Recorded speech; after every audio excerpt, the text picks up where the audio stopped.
परीक्षे पे चर्चा सोलापुरातून आलेल्या प्रश्नाची परीक्षे पे चर्चा या विषयावर भारताचे पंतप्रधान नरेंद्र मोदी यांनी दरवर्षी विद्यार्थ्यांशी संवाद साधत असतात। परीक्षे पे चर्चा या अंतर्गत विद्यार्थ्यांना त्यांच्या मनातील अभ्यासाविषयी आणि परीक्षेविषयी प्रश्न विचारण्याची संधी दिली जाते।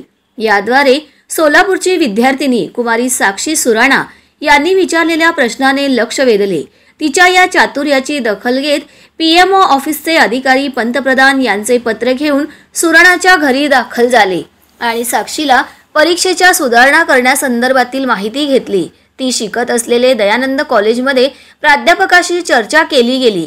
दयानंद कॉलेजचे मॉर्निंग वॉकिंग ग्रुपच्या वतीने कुमारी साक्षी सुराणा यांचा कौटुंबिक सत्कार केला। या प्रसंगी प्राध्यापक जयराम भिडे, प्राध्यापक श्रीनिवास कोंडी, तुलसीदास भुतडा, गोविंद सोनी, नरेंद्र सुराणा, कुमारस्वामी नक्का, अर्जुन कांबळे, श्रीकांत तापडिया, सुभाष गायकवाड, पद्मचंद सुराणा, राजशेखर जाजी, तम्मा हुड्डुगे हजर होते।